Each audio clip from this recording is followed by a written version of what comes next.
네, 우리 현재 지난 시간에 주식회사 3일 패션의 결산과 장부 마감까지 다 끝냈습니다. 그래서 여러분 242페이지를 보시게 되면은 평가 문제는 이렇게 문제를 냅니다. 이걸로 득점을 해야 돼요. 자, 1번 고정자산 관리대장의 신규 취득 증가에 해당하는 고정자산 총 금액은 얼마인가? 자, 고정자산 관리대장을 조회해가지고 신규 취득 증가의 합계 금액을 여기다 기록하시면 돼요. 가보실까요?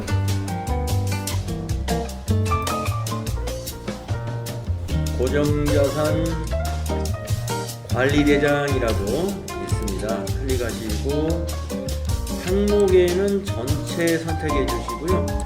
구분에서는 전체 또 선택해 주시고 유형에서도 전체 해주시면 됩니다. 항목과 구분 유형을 모두 전체로 해주신 다음에 신규 취득 증가라는 항목을 보시면 되겠죠. 신규 취득 증가 항목이 여기 있죠. 거기 밑에 합계 이 금액을 답안으로 기입하시면 됩니다. 28,700,000이 되는 것이죠. 다음 2번 문제 보시겠습니다. 12월 말 현금 및 현금성 자산의 금액은 얼마인가? 그러면은 현금 및 현금성 자산과 같은 통합 계정으로 볼 때는 재무상태표에 제출용으로 보셔라. 어제 말씀드렸는데 기억나시나요?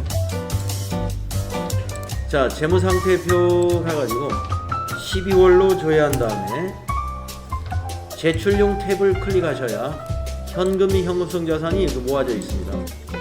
여러분, 과목별에서 현금 및 현금성 자산을 구하려면은 이 세 개를 더해야 되죠.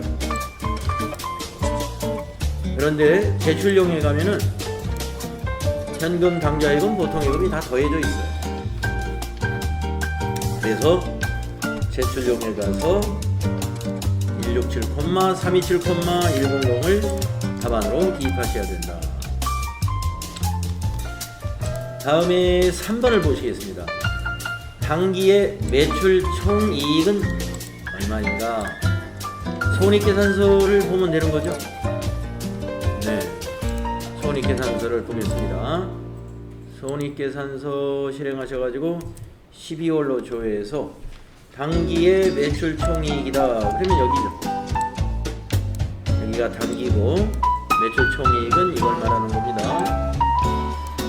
67,050,000을 답안에 입력하시면 되겠습니다.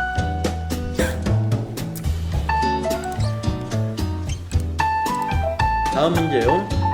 12월 말 비용에서 대체 회계 처리된 손익 계정의 금액은 얼마냐?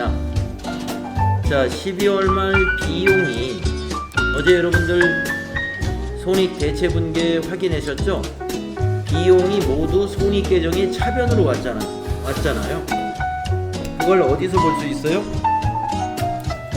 일반전표 12월 31일자에 손익 계정 차변을 보면 알 수 있습니다.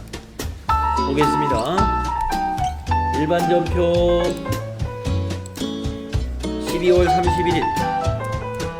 어제 우리가 여기 12월 31일자 일반전표에 나타나 있는 손익 대체 분계에 대해서 우리 어제 쭉 살펴봤던 거 기억하시나요? 자, 7번 전표 보세요. 차변 손익에 비용에서 대체라는 적요에 해당되는 금액을 보시면 63,096,715 있지 않습니까? 이게 비용 모두가 손익계정으로 대체된 금액입니다. 그래서 답안에다가 63,096,715 이렇게 입력하시면 됩니다. 다음은 5번 문제 보겠습니다. 12월 말 재무상태표의 미처분 이익잉여금 금액은 얼마인가? 그러면 여러분은 재무상태표를 열어서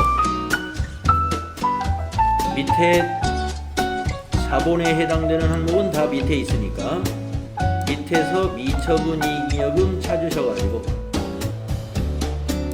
97,743,285 이거를 답안에 입력하셔야 된다. 예, 여기 이제 그 평가 문제의 모든 문제는 앞에 있는 결산이 제대로 됐을 때 이 답이 맞는 겁니다. 결산을 제대로 하지 않았을 때는 이 답이 다 틀려요. 그래서 결산을 하고 나서 이 답을 맞춰야 되겠죠. 실제 시험에서는 결산 문제는 2개밖에 안 나옵니다. 2개 정도가. 그래서 내가 어떤 결산 문제가 나올지 모르기 때문에 어제 쭉 사례를 가지고 연습했던 설명드린 그 모든 결산을 다 결산 수정 문제에 대해서 다 우리가 이해하고 있어야 그 중에서 2개 나온다. 자, 다음은 제6장으로 가보겠습니다.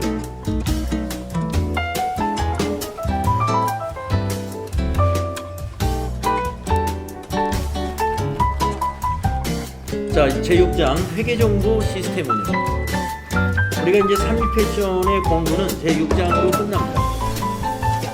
자, 회계정보 시스템 운용이라는 요 단원에서는 우리가 회계정보를 운영하는 거, 그 다음에 회계정보를 분석하는 거, 이런 것들에 대한 공부가 되겠는데요. 회계정보 운영에 대해서는 그동안 우리가 일반 전표 입력이다, 매일 매주 전표 입력이다, 여러가지 장부 조회다 이런 걸 쭉 해왔기 때문에 별도로 공부할 것은 없어요. 네. 자, 주요부와 보조부. 우리 회계 장부에서 주요부라고 부르는 게 딱 2가지가 있습니다. 이 2가지만 기억을 해두세요. 주요부는 분계장과 총계정원장을 우리가 주요부 장부라고 해요. 나머지는 다 보조부입니다. 자, 전표를 인쇄할 수도 있습니다. 전표 출력. 그래서 여러분들 그 나중에 NCS 평가 시험 여기 보실 때 제가 전표를 인쇄해서 제출해라 이런 문제가 있단 말이에요. 출력하여 제출해라. 예를 들어서 제가 이제 여러분에게 가령 그 일반 전표 지금 열어놓은 게 뭐가 있나요? 12월 31일 게 있나요? 만약에 12월 31일 날 소모품 정리 분계를 인쇄하여 제출하시오. 제가 문제를 그렇게 냈다고 봐요. 그러면 여러분은 전표, 일반 전표에 가서 그 해당 전표를 이렇게 체크를 해요. 그런 다음에 여기 상단에 보시면 인쇄라고 하는 이 도구 있지 않습니까? 그걸 눌러요. 그러면 인쇄 미리 보기가 이렇게 보여요. 자, 차변에 소모품 4만원, 대변에 소모품비 4만원. 전표가 인쇄될 때는 이런 양식으로 인쇄합니다. 그래서 이걸 여러분이 선택한 프린터로 인쇄하기 눌러서 인쇄해서 제출해 주시면 됩니다. 자, 전표는 인쇄가 가능하다. 그거 알아두시면 되고요. 메뉴에 전표 출력이라는 메뉴가 있기도 해요. 그런데 전표를 인쇄하려고 전표 출력이라는 메뉴는 여기에 있는데 따로 있습니다. 분계장에 여기에 가서 반드시 전표를 출력하는 것은 아닙니다. 그냥 전표 입력 화면에서도 출력은 가능한데 전표 출력이라는 메뉴가 따로 있긴 합니다. 아까 그걸 인쇄한다 그러면 12월 31일부터 12월 31일 거 엔터 친 다음에 12월 30일에서 소모품 정리 분계 요거 2개 보이잖아요.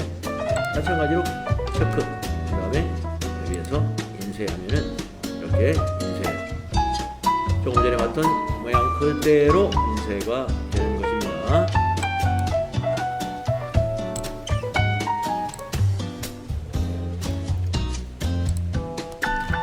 분계장이라는 장부, 우리 주요부에 해당되는 장부가 있습니다.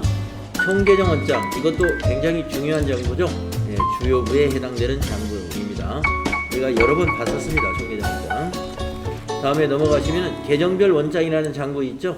총계정 원장에서 월 합계 금액을 더블 클릭하면 계정별 원장으로 조회가 됩니다. 네, 그래서 이 계정별 원장은 우리가 총계정 원장의 보조 역할을 해요. 보조 역할. 그 다음에 거래처 원장, 우리가 여러 번 봤었습니다. 거래처별로 잔액을 확인할 때 거래처 원장에서 조회를 합니다. 메인 매출장, 이것도 우리가 몇 번 조회했었죠. 예, 메인 매출장은 과세 유형별로 조회를 할 때 메인 매출장에서 조회를 합니다. 예, 메인 매출 전표 입력할 때 우리가 11번, 13번, 17번, 51번, 53번, 54번, 57번 이런 유형을 구분해 가면서 입력을 했잖아요. 그 유형별로 기간을 조회해서 조회해 볼 수 있는 게 메인 매출장입니다. 자, 수행과제 한번 해보겠습니다.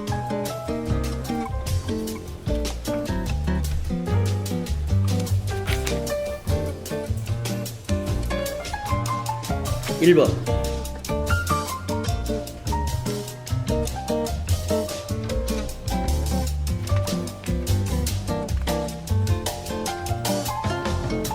당기 중 외상 매입금 상환액은 총 얼마인가?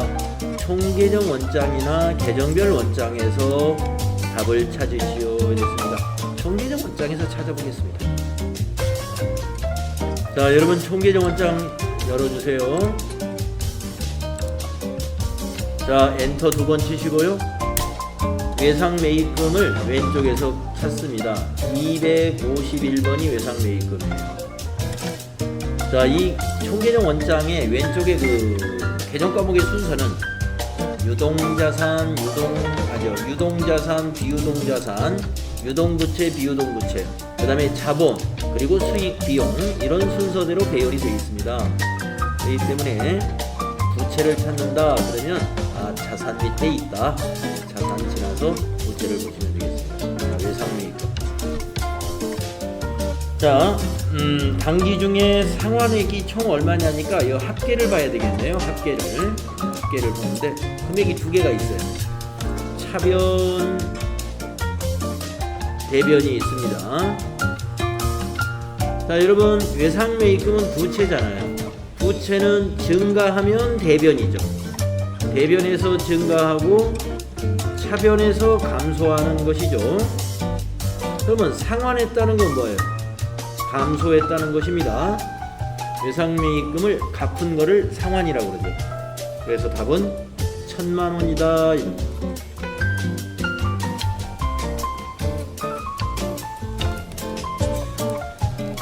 다음에 수행 2번 해보겠습니다. 제2기 예정의 신용카드로 발생한 매출 건수와 공급 대가 금액은 이랬습니다. 자, 신용카드 과세로 발생한 이런 게 뭐예요? 과세 유형이잖아요. 그러니까 이런 것은 메인 매출장을 조회해야 된다. 메인 매출장. 자, 메인 매출장으로 가보겠습니다. 메인 매출장 변급전략장 밑에 있네요.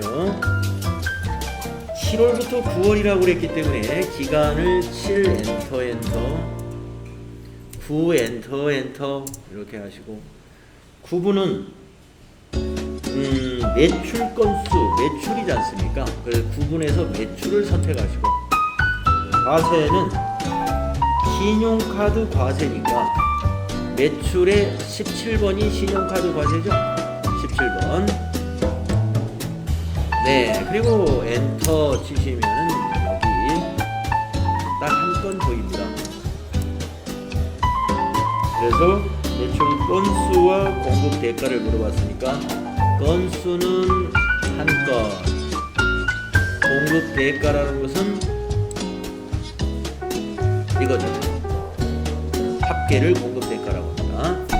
그래서 한 건의 신용을. 자, 장부의 조회 능력 우리가 어느 정도 여러분이 이미 갖추었고 모의고사 문제를 통해서 많이 숙달시키도록 하겠습니다. 자, 이제 248쪽으로 넘어가거든요. 회계 정보 활용하기.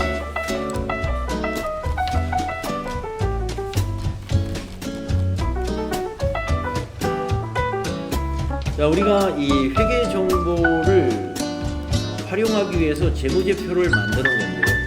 그 재무제표의 핵심 재무제표는 재무상태표와 손익계산서라고 볼 수가 있습니다. 그래서 이 단원에서는 재무상태표와 손익계산서 정보를 가지고 분석을 하는 중요한 지표가 있는데요. 그 지표에 대해서 알아보도록 하겠습니다. 자, 우리가 회계정보를 분석한다는 것은 어떤 의미가 있는 것인지 한번 여기 읽어보겠습니다. 회계정보 분석은 기업이 공시하는 재무제표의 회계정보를 분석하여 기업의 정보 이용자들의 합리적인 의사결정에 유용한 정보를 제공하는 것을 말합니다. 회계정보 분석 자료는 투자자의 투자 의사결정과 채권자의 신용 의사결정에 위험과 또는 미래 수익을 측정하는 것으로 이용합니다. 자, 그러기 위해서는 우리가 어떠한 지표를 이용하는가를 한번 알아보겠습니다. 회계정보 분석에 재무상태표를 이용한 지표는 이 정도가 있습니다. 자, 먼저 유동비율과 당좌 비율. 요 유동비율, 당좌 비율은 여러분 유동이면 유동자산을 의미하는 거고요. 당좌 비율이다 그러면 당좌자산을 기준으로 계산을 하는 건데, 유동비율은 유동자산 나누기 부채, 즉 유동부채. 유동자산과 유동부채의 비율을 나타내는 게 유동비율이고, 이게 무슨 의미가 있느냐? 여러분, 유동자산이라는 것은 1년 내에 현금화가 가능한 자산을 유동자산이라고 우리가 분류하는 거예요. 그래서 유동자산 안에는 재고자산도 들어가 있습니다. 자, 우리 3일 패션이 옷을 판매하는 회사예요. 재고자산이 어디 있느냐? 매장에 있는 쌓여있는 옷, 또 창고에 넣어놓은 옷, 판매용 옷, 이게 다 재고자산이에요. 자, 창고에 있는 옷이나 매장에 있는 옷을 우리가 1년 안에 팔릴 거로 가정하에서 사업을 하는 거죠. 예, 매장에 있는 옷이 1년 가도 안 팔린다고 그러면 그거 장사 그만해야 되지 않겠어요? 예. 여름 옷은 여름에 팔려야 마시고, 가을 옷은 가을에 팔려야 되고, 겨울 옷은 겨울에 팔려야 되는데, 올 여름의 옷이 내년 여름까지 가게 되면은 잘못하면 유행이 지나가지고 안 팔릴 수도 있다. 자, 그렇기 때문에 우리가 재고자산이다 그러면 다 1년 내에, 즉 영업주기 내에 판매가 된다, 이렇게 보는 거예요. 그래서 여러분, 유동자산은 재고자산까지 다 포함합니다. 그리고 물론 통장에 있는 돈들 다 유동자산이에요. 금융상품들, 주식 사는 거, 이거 다 유동자산. 자, 그 유동자산과 여러분, 유동부채가 뭐예요? 1년 안에 상환해야 될 부채, 1년 안에 갚아야 될 부채들입니다. 뭐 외상매입금도 있을 것이고, 은행에 차입한 것 중에 1년 안에 만기가 도래하는 것도 있을 것이고, 그게 유동부채입니다. 그래서 유동비율이 최소한 1 이상이 돼야 돼요. 곱하기 100을 하면은 100분율이 나오죠. 1이면 어떻게 돼요? 100%죠. 100%. 네, 그래서 유동비율이 100% 이상 나온다 그러면은 우리가 뭘 보느냐? 이 회사의 지급 능력은 뭐 큰 걱정이 없다. 이 기업의 지급 능력을 평가하는 데 쓰입니다. 높을수록 좋아요. 높을수록 지급 능력이 뛰어난 회사. 그러니까 우리가 거래를 할 때, 자, 신규 거래처가 하나 생겼습니다. 그래서 이제 영업부에서 이 거래처하고 앞으로 어떤 식으로 이 판매 대금을 상환할지 이제 사무실에서 약정을 해야 돼요. 거래처에서 요구하기를 자기네는 상품을 사고 전부 다 6개월 후에 대금을 준다는 거예요. 6개월 후에. 그러면 굉장히 나중에 받는 거잖아요. 6개월 외상으로 상품을 산다 이거예요. 그러면 그 회사의 지급 능력을 봐야 되겠네요. 네. 그런 저런 거를 판단하려면은 그 회사의 재무제표를 요구하면 됩니다. 아니면 공시돼 있는 거 있으면 공시돼 있는 것을 인터넷으로 다운로드를 하고, 아니면 비공시된 법인이다 그러면 그 회사에다가 최근 2년 거 재무제표 가지고 오늘 회의해 보세요. 그거 보고 이런 걸 분석해 보는 거예요. 그래서 유동 비율을 봤을 때 100% 이상이면 작년에도 그랬고 올해도 그랬다. 이 회사의 지급 능력에는 그동안 최근 2년 동안 문제가 없는 회사구나 이렇게 생각하면 돼요. 영업을 해서 그 해에 갚아야 될 빚은 다 갚을 수 있는 능력이 있는 회사다. 이렇게 볼 수 있어요. 그래서 6개월 외상을 줄지 뭐 3개월 외상을 줄지 이런 건 이제 타협을 잘 해서 타협점을 찾아야 되겠지만, 만약에 지급 능력이 50% 그러니까 유동 비율이 한 50%밖에 안 된다 그러면요, 이 회사는 매년 은행에 가서 매년 돈을 빌리는 회사입니다. 왜냐면 당연히 지급 능력이 안 되니까 지금까지 버텼다는 것은 계속 은행에서 돈을 빌려왔다는 이런 얘기입니다. 은행이 아니면 어떻게 사채라도 빌렸다는 얘기입니다. 그러면 돈이 없는 회사에 외상을 주려는 회사는 또 없어요. 네, 안 됐지만. 그래서 재무제표는 자꾸 이쁘게 만들려고 하는 겁니다. 욕심이 생기는 거예요, 경영자들은. 우리 회사의 재무제표가 유동 비율이 낮게 나오고 이렇게 되면은 어디 가서 돈도 못 빌린다 이거, 또는 외상 거래도 하기 힘들다 이런 말씀이죠. 그렇기 때문에 우리 재무제표의 그 정보라는 건 매우 중요한 거예요. 거래처하고 이런 거래 관계를 계약을 맺는다든가 또는 은행에서 돈을 차입할 때 재무제표를 기본적으로 근거로 해서 평가를 하기 때문에. 자, 그 다음에 당좌 비율을 보겠습니다. 당좌 비율도요, 지급 능력이에요.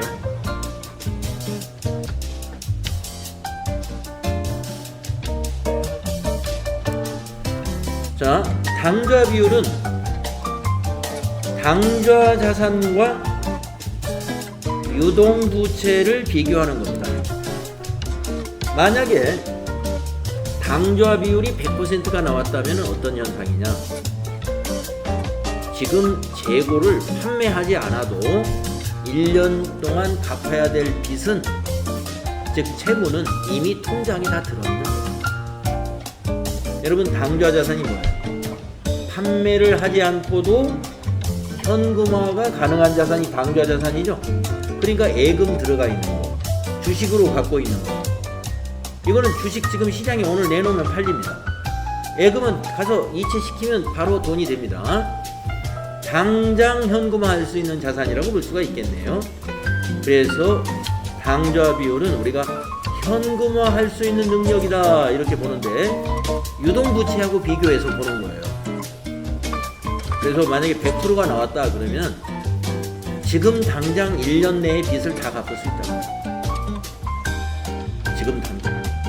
그런 의미가 되기 때문에 이 당좌 자산으로 단기 채무를 모두 갚을 수 있느냐 하는 것을 볼 수 있는 그런 지표입니다. 자, 그래서 이것도 지급 능력에 해당이 됩니다. 자, 그래서 유동 비율, 당좌 비율 이것을 따질 때는요, 상대방은 누가 따지겠어요? 은행이나 채권자, 외상을 주는 회사, 외상을 주는 회사 또는 은행에서 돈을 빌려주는, 대여해주는 쪽에서 유동 비율, 당좌 비율 보겠다. 자, 그 다음에 그것만 보는 게 아니라 보조 수단으로 안전성도 봅니다. 여기 두 개가 뭐냐면 기업의 위험성이 있는가, 건전한가, 이런 건전성을 보는 겁니다. 자, 위험과 건전은 서로 상대적 개념이죠. 그러나 이 두 가지는 결국에 같은 것을 알고자 하는 것입니다. 위험이 높은 회사다라고 하면은 건전하지 않은 회사예요. 반대로 건전한 회사다 그러면 안전한 회사예요. 위험하지 않는 회사예요. 자, 그걸 뭘로 보느냐? 부채 비율, 자기자본 비율이라는 걸로 봅니다. 부채 비율은 낮을수록 좋은 거고 자기자본 비율은 높을수록 좋은 것이죠. 공식을 보시게 되면 부채 비율이라는 것은 부채를 기준으로 해서 자기 자본으로 나눕니다. 자기 자본은 자본의 총계를 가리키는 겁니다. 부채와 자본. 그래서 이 부채와 자본의 비율이 어떻게 되느냐 하는 겁니다. 높으면 위험하다. 네. 높을수록 안 좋은 거죠. 뭐 크게 위험하다고 볼 수는 없는데 안 좋은 거죠. 높을수록 안 좋다. 네, 우리가 이제 우리나라가 최근은 아니고 굉장히 오래됐죠. 90년대 말 금모으기 운동 이런 얘기 아마 여러분도 들어보셨을 거예요. 네, 금융위기 2차였습니다. IMF라고 하는 날벼락 같은 국난에 휘말립니다. 김영삼 대통령 말기였어요. 아마 그 당시에 막 그 영상 같은 거 보면은 아주 엄청납니다. 끔찍한 일들이 벌어집니다. 수많은 사람들이 자살을 했고요. 노숙자라는 말이 그때부터 우리나라에 생겼어요. 옛날에는 그냥 거지 이런 말을 했어요. 거지 하면은 서울역에서 이렇게 깡통 하나 들고 있는 사람들이 가끔 눈에 띄는 그런 정도였는데 너무나 많으니까 이제 그 사람들이 다 거지가 아니에요. 멀쩡한 샐러리맨들이었는데 다 거지가 되어버린 겁니다. 직장을 잃고 회사가 하루에도 수십 개 수백 개씩 문을 닫는 그런 상황. 자, 왜 그랬느냐? 기업이 위험했었습니다. 그 당시에 다. 우리나라 기업의 부채 비율이 보통 600%, 900%. 600%, 900%라면 한번 보세요. 만약에 600%라고 봅시다. 내 자본이 100원인데 부채가 600원입니다. 이런 얘기입니다. 그러면 이게 600%가 나와요. 그러면 이 회사의 자산은 얼마예요? 700원이죠. 여러분 자산은 뭐로 구성되어 있어요? 자본과 부채로 구성되어 있는 거죠. 그런데 이 자산의 구성이 부채가 6, 자본이 1이다 이런 얘기입니다. 그러면은 그래도 내 거 100이라도 있으니까 다행이죠. 100이라도 있으니까. 네. 이게 시장이 금융시장이 안정돼 있으면 부채 비율 600% 있어도 기업이 위험하지 않을 수 있어요. 금융시장이 안정이 돼 있어요. 근데 금융위기라는 게 뭐냐면 은행이 돈을 회수하기 시작하는 거예요. 왜? 은행도 망하게 생겼으니까. 그러니까 이 600이 뭐예요? 남의 돈이잖아요. 대부분 다 은행 돈이란 말이죠. 국내 은행은 또 국제은행으로부터 돈을 또 빌린단 말이에요. 은행 간에. 그래서 한국의 국가 신용도가 떨어지게 되면은 외국계 은행에서 한국계 은행에 빌려준 돈들을 전부 회수하기 시작합니다. 그러면 국내에 있는 은행들은 국내 기업에게 빌려준 돈을 다시 또 회수해야 됩니다. 그렇게 되니까 어떻게 됩니까? 이게 600원 빨리 갚으라고 하는 거예요. 갚아야 되죠. 네. 안 갚으면 연체이자. 그래서 이게 연체이자가 자꾸 붙으면 이제 부채가 1년에 막 몇 %씩 더 늘어나죠. 그러니까 기업이 버티질 못하고 싼 값의 기업을 막 매도하기 시작해가지고요. IMF 이후부터 우리나라 알찬 기업들이 외국 기업에게 사냥을 당한 기업이 엄청나게 많습니다. 네. 간판이 다 외국 간판으로 외국 회사로 많이 바뀌었죠. 외국 자본으로.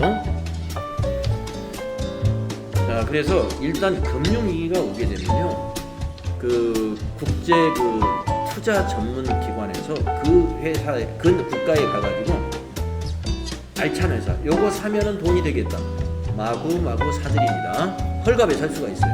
왜냐면 다급하니까. 그런 투자 전문 회사들이 있죠. 어저께 무슨 뉴스 보셨나요? 네, 우리나라가 재판에 져가지고 얼마를 3천억인가 갚아주기로 했다라는 그 회사도 바로 그런 회사들입니다. 자, 부채 비율 위험한 거예요. 예, 부채 비율 낮을수록 좋은 겁니다. 높을수록 위험한 회사다. 그 다음에 자기 자본 비율은 반대예요. 분자가 자기 자본입니다. 분자가 자기 자본. 그래서 자기 자본을 기준으로 자산으로 나누어집니다. 자산 총계로. 그래서 자기 자본 비율이라는 건 뭐냐? 우리 회사 총 자산 중에서 순수히 우리 회사 거는 몇 퍼센트가 높을수록 좋아요.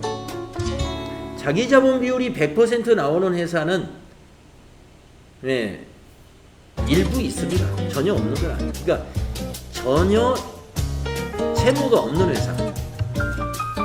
뭐 신용카드라, 법인카드라도 쓸 테니까, 사용할 테니까 채무가 전혀 없을 수는 없지만, 이런 단기 채무 말고 법인카드 쓰는 그런 다음 달에 갚고 다음 달에 갚고 이런 것은 이제 우리가 계속 갚는 거니까 그런 거 말고 은행빚을 우리가 생각하고, 은행빚이거나 아니면 법인이 채권을 발행했거나 이런 게 전혀 없는 회사 있습니다. 네.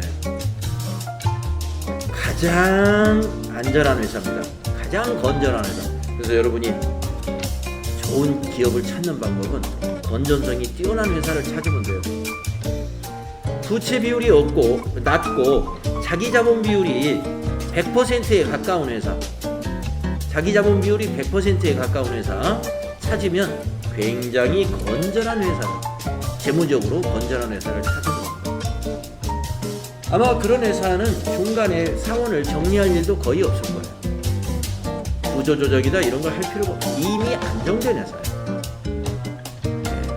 그래서 자기 자본 비율이 100%면 아주 이상적인 건데, 그렇게는 안 돼도 50% 이상 되면 되지 않을까요? 그건 뭐예요? 절반은 빚이더라도 절반 정도는 내 돈이 있어야죠. 자기 자본이. 그러니까 우리가 가정의 가계도 마찬가지입니다. 네, 여러분 가정을 한번 쭉 보시면요, 우리 가정이 평화롭고 평탄하려면은 자기 자본 비율이 높은 가정. 자, 우리 집 재산이 만약에 5억이라는 재산이 있다. 그 5억이 전부 우리 거다. 즉 은행빚이 하나도 없다면 걱정거리가 없습니다. 네, 가장이 좀 놀아도 뭐 이게 지금 뭐 쌀 떨어지지 않았으니까 있는 반찬 해서 먹어도 돼요. 그런데 우리 집 재산이 5억인데 전부 은행빚이라고 생각을 해볼까요? 가장이 한 달만 놀아도 집안에 비상이 걸립니다. 먹는 건 그렇다 치더라도 냉장고에 있는 거, 쌀독에 있는 쌀을 먹는다 하더라도 은행에 이자는 갚아야 돼요. 그래서 자기 자본 비율이 중요한 거죠. 건전성을 유지해야 돼요. 우리 가정의 가게도. 그래서 뭐 아마 여러분들 보도 같은 걸 보면 알겠지만, 개인의 부채 비율, 가계 부채 비율이 높아져가지고 국가가 걱정스럽다 뭐 이런 얘기도 하는데, 국가가 걱정하기 전에 우리 개인이 각자 걱정을 해야 됩니다. 언제든지 저희 같은 세대는 IMF를 거쳐왔기 때문에 은행에 돈 빌리는 게 너무 겁나요. 네, 은행의 금융기관의 그 쌀쌀함, 매정함을 경험을 했습니다. 저희 세대는 절대로 애정이 없습니다. 은행 원칙대로 합니다. 쉽게 말해서 법대로. 네, 금융위기 오잖아요. 은행이 제일 먼저 배신을 딱 할 거예요. 돈 빌린 사람들. 네, 은행에서 그렇지 않아도 사업도 안 되는데 은행에서 뭐라고 그러냐? 빨리 빚을 갚아. 그러면서 이자율까지 막 요즘 이자율 막 올라가고 있죠, 여러분. 네. 이게 계속 올라가면 점점 더 위험해진다는 얘기입니다. 그래서 경제가 좋을 때든 나쁠 때든 빚은 안 지는 게 좋아요. 빚이라 하면 그저 신용카드 빚 정도? 네. 다른 빚 가지면 안 됩니다. 평화롭지가 않아요. 자, 여기까지가 여러분 아시겠죠? 재무상태표에서 지급 능력과 그 기업의 건전성을 알아보는 거니까 이 지표가 매우 중요합니다. 그래서 시험에 낼 때는요, 이 공식을 외워야 문제를 풀도록 내진 않아요. 만약에 유동비율을 구하시오라고 했을 때 공식을 시험지에서 딱 줍니다. 이렇게. 내가 외울 것까지는 없어요. 외울 것까지는 없지만 우리가 또 회계 실무자 교육을 받은 사람으로서 또 이렇게 이 정도의 공식은 상식으로 머릿속에 넣어두면 좋겠다. 시험을 보기 위해서 외울 필요까지는 없지만 유동비율, 당좌비율, 부채비율, 자기자본 비율이라는 게 어떤 의미가 있는 것이고 이걸 계산을 어떻게 해야 되는지 상식으로 그냥 알아두시면. 자, 지난번 교재에서는 이건 없었는데 이번 그 2022년도 교재부터 이걸 넣어놨더라고요. 이것도 앞으로 출제를 할 모양이에요. 회전율, 총 자산 회전율입니다. 자, 위에 분자가 매출액이고 밑에 분모가 총 자산이기 때문에 매출액이라는 건 뭐예요? 1년치 매출액이에요. 손익계산서 1년간 매출액. 부가세 신고서로 말하면 매출액은 이제 그 공급가액인 그 과세 표준이 매출액이죠. 그래서 매출액을 기준으로 해서 자산 총계로 나누어 줍니다. 그래서 우리 회사의 자산을 몇 회전 시켰느냐, 회전율이 좋은 회사일수록 유동성이 좋은 회사예요. 그래서 여기 보면 총 자산이 1년에 몇 번 회전하는지를 나타내는 비율로 높을수록 효율적으로 자산을 운영했다고 볼 수 있습니다. 자산의 효율적인 운영을 확인해 보는 것이 총자산 회전율인데, 제가 보기에는 이 자산 회전율이라 하는 것은 업종에 따라서 많이 다릅니다. 그러니까 이 자산 회전율을 비교하려면 업종이 일단 같아야 돼요. 비교를 할 때 예를 들어서 우리가 지금 여기 가까이 있는 회사가 하이닉스라는 회사가 있는데, 하이닉스는 이 반도체 회사 아니겠습니까?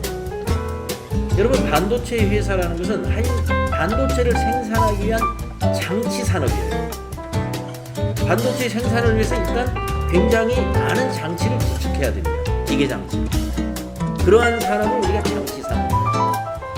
그러면 하이닉스라는 회사에 물론 뭐 반도체 가격이 좋아가지고 매출액도 굉장히 높습니다만은 한번 생각을 해볼까요? 하이닉스라는 회사의 자산 회전율. 네이버 같은 회사를 한번 생각해볼까요? 네이버. 자, 네이버라는 회사는 플랫폼 회사입니다. 네이버는 네이버의 제품은 이 하이닉스의 그 반도체와 같은 그런 제품이 아니고 서비스로, 그 서비스를 생산하기 위해서 뭐 공장을 지어야 된다든가 수많은 토지가 있어야 돼, 이런 게 아니에요. 그러니까 자산 규모가 고정 자산 규모가 없습니다. 그렇다고 자산이 작다는 얘기예요. 보유하고 있는 자산이 대개가 다 현금성 자산입니다. 물론 부동산을 투자 목적으로 가지고 있을 수도 있지만, 그러니까 그런 플랫폼 회사 또는 무형자산으로 장사하는 미국의 뭐 마이크로소프트사, 우리 한국에도 소프트웨어 회사들 많이 있죠. 게임 회사, 게임 많이 하는 회사, 게임 프로그램 운영하는 이런 회사는 장치 산업을 운영하는 회사들보다 회전율이 무척 높죠. 자산은 유형 고정 자산은 조금이에요. 그런데 매출액은 어마어마하다. 자, 총자산 회전율, 이것은 대개 동종 업체끼리 비교해가지고, 자, 게임 회사끼리 비교했을 때 우리 회사가 다른 게임 회사보다 회전율이 적다 하는 것은 우리 회사가 지금 자산을 적절하게 운영하지 못하고 있다. 경쟁사에 비해서 이렇게 판단하는 거예요. 그러니까 반도체 회사도 반도체 회사끼리 비교하면 돼요. 삼성 반도체와 하이닉스 반도체 이 두 가지 회사만 가지고 비교 안 되는 거예요.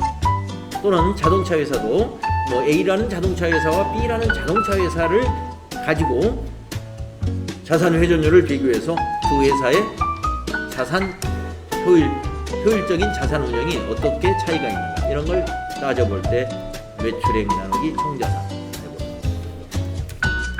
자, 재무상태표 지표에 대해서 우리가 상식을 갖춰봤고요. 다음은 손익계산서 지표에 대해서 알아보겠습니다. 여러분, 손익계산서라는 것은 일정 기간의 성과를 알아보는 경영성과죠. 네, 경영성과.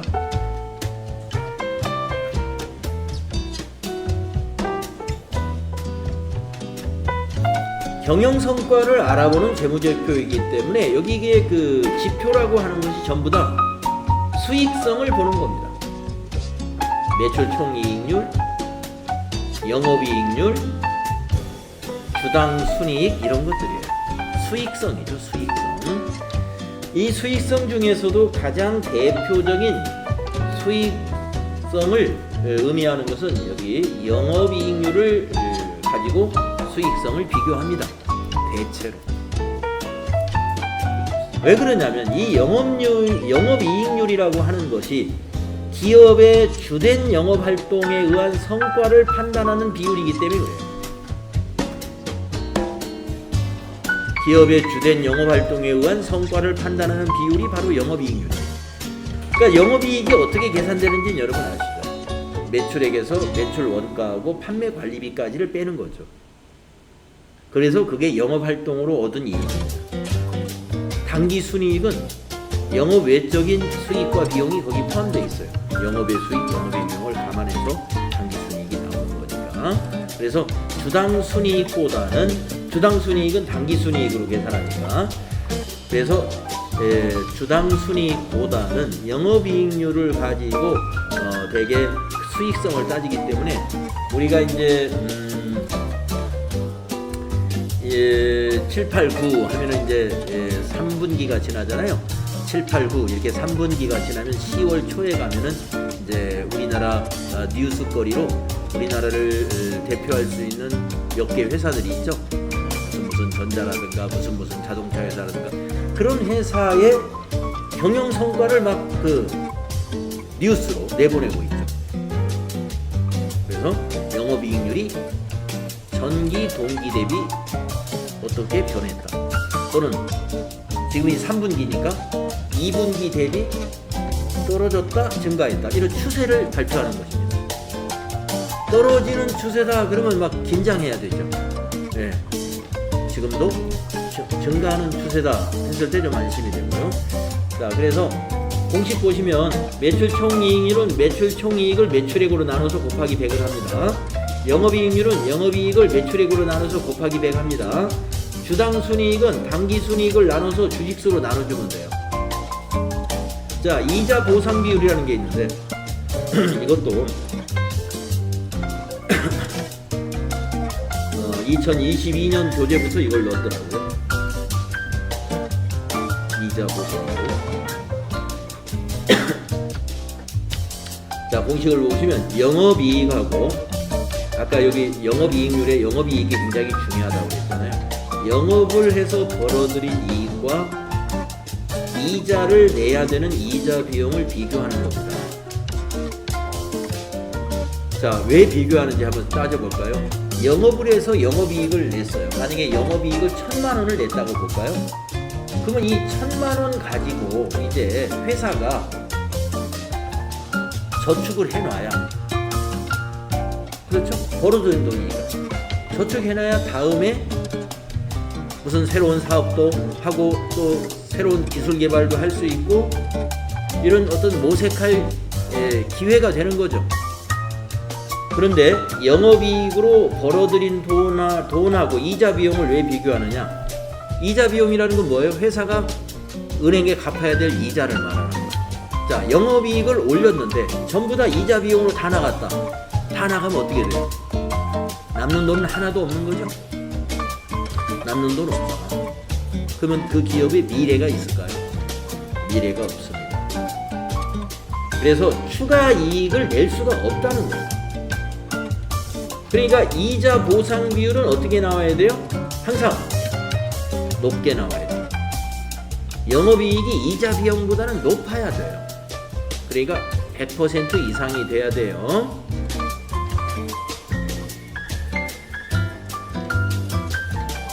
우리가 이런 말이 있더라고요.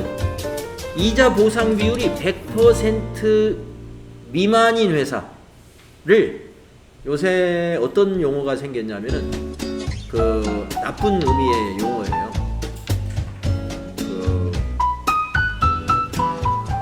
우리가 그걸 뭐라고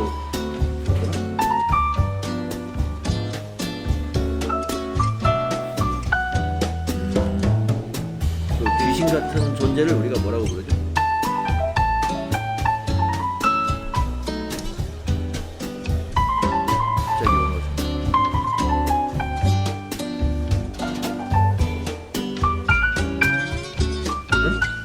유령. 그러니까 유령을 우리가 다른 말로 뭐라고 하죠? 우리 바이러스 중에 무슨 바이러스 그래요? 좀비. 네. 좀비 기업이라는 용어가 새로 생겼더라고요. 좀비 기업. 그래서 여러분이 네이버에서 좀비 기업 이 용어를 찾아보면 여기 이제 새로운 경제 용어로 자리를 잡았어. 좀비 기업. 네. 안 좋은 용어이긴 한데 이미 이제 많이 쓰고 있습니다. 전문가들이 좀비 기업이다. 바로 이런 기업을 말해요. 이자 보상 비율이 100% 미만인 회사. 정리해야 될 기업을 가리킵니다. 좀비 기업이다 하는 것은 정리되어야 된다. 회사를 그만해야 된다. 더 하게 되면은 우리가 빚어질 수가 있어요. 벌어들인 돈으로 이자도 못 낸다. 그러면 계속 그 기업은 어떻게 해요? 부채가 늘어나고 부채가 늘어나면서 거기에 종사하는 많은 사람들까지 어려워질 수가 있죠. 그런 기업은 평가해서 빨리 정리하는 게 낫다. 이런 수익성이 떨어지니까 수익성이 떨어지는 사업은 그만해야 돼요. 개인과 국가 또 기업을 위해서 모두가 정리해야 된다. 그래서 여러분이 좀비 기업 하면 검색을 하면 아마 정리해야 될 기업을 가리킨다 라고 하면서 세부적인 설명을 보면 이렇게 되어 있을 거예요. 영업이익으로 이자 비용을 충당할 수 없는 기업을 말한다.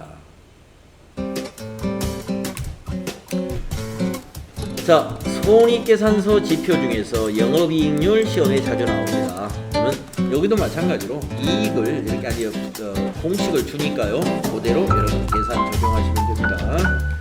자, 여기 보시면 여기 문제가 이렇게 나와요. 문제 나오면 여러분이 답을 딱 계산을 하는 거예요. 그래서 여기서 하나만 한번 해볼까요? 2번 문제 하나만 한번 해봅니다. 2번 문제. 당기 중 매출 총이익률은 얼마인가 라고 했어요. 그러면 손익계산서를 조회해야 되거든요. 그러면 여러분이 손익계산서를 이렇게 열어요. 그래서 계산기를 쓰는 방법이 있고요. 시험 보실 때 쓸 수 있는 계산기는 이런 계산기밖에 못 씁니다. 이런 계산기.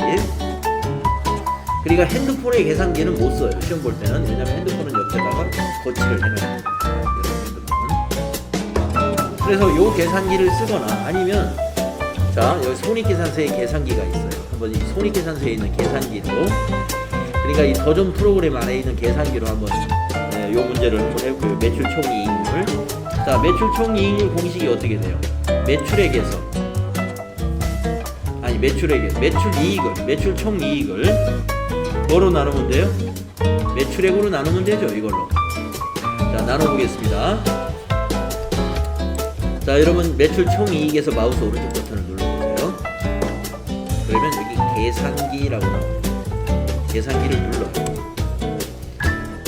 계산기 이거 처음 써보면 조금 어색합니다. 몇 번 쓰면 좀 익숙해져요. 자, 매출 총이익에서 마우스 오른쪽 버튼 눌러서 계산기를 눌렀더니 1번 줄에 매출 총이익이 입력이 돼 있나요? 만약에 입력이 안 돼 있으면 여기를 클릭하고 현재 금액 추가 눌러서 입력을 해주면 됩니다. 자, 입력이 됐으면 두 번째 줄을 더하기로 돼 있는데 이걸 나누기로 바꿔야 되니까 부호 선택이라는 것이 있는데 여기서 이걸 눌러요. 나누기가 슬러시니까요. 나누기 한 다음에 두 번째 줄에 나누기 넣었으면 여기 매출액을 마우스로 클릭을 해서 매출액 여기 110-550-000 여기를 클릭한 다음에 현재 금액 추가를 또 눌러요. 여기 계산기에서. 그러면 이제 입력이 됐죠. 110-550-000 그리고 나서 이제 곱하기 100을 해야 되니까 세 번째 줄에다가 이걸 입력해요. 여기 곱하기 B 그 다음에 100을 입력합니다. 그리고 여기에 자릿수를 버릴 건지 올림할 건지 반올림할 건지 여기서 선택하시면 돼요. 여기서 아무 말 없으니까 그냥 버림으로 놓고 엔터 치면은 자 여기 계산됐네요. 결과값 60%다 이런 얘기입니다. 네, 그래서 답을 60%라고 입력하시면 되는 것입니다. 만약에 소수 둘째 자리에서 반올림해서 처리해라 라고 하면은 여기다 자릿수를 1 하고 반올림 이렇게 하면 60.7이다 이렇게 자릿수 정리하는 거 여기다 넣으면 되겠습니다. 60.7%. 자, 그래서 여러분이 이 계산기를 써보셔가지고 아 나 이거 여기 잘 쓸 수 있겠다 하면은 이 더존의 여기 프로그램에 있는 계산기로 이런 비율 분석할 때 이 계산기 쓰시면 되고 이거 나한텐 좀 너무 어색하다 그러면 시험 보는 날 손계산기를 책상에 올려놓고 쓰면 됩니다. 자, 이렇게 해서 회계정보 분석까지 다 마쳤고요. 다음 시간에 우리가 평가 문제 252페이지에 있는 거 그거 해보고 안 해봐도 될 것 같습니다. 네, 그거 뭐 해보고 이제 4부로 넘어가 보도록 하겠습니다. 네, 쉬었다 하겠습니다.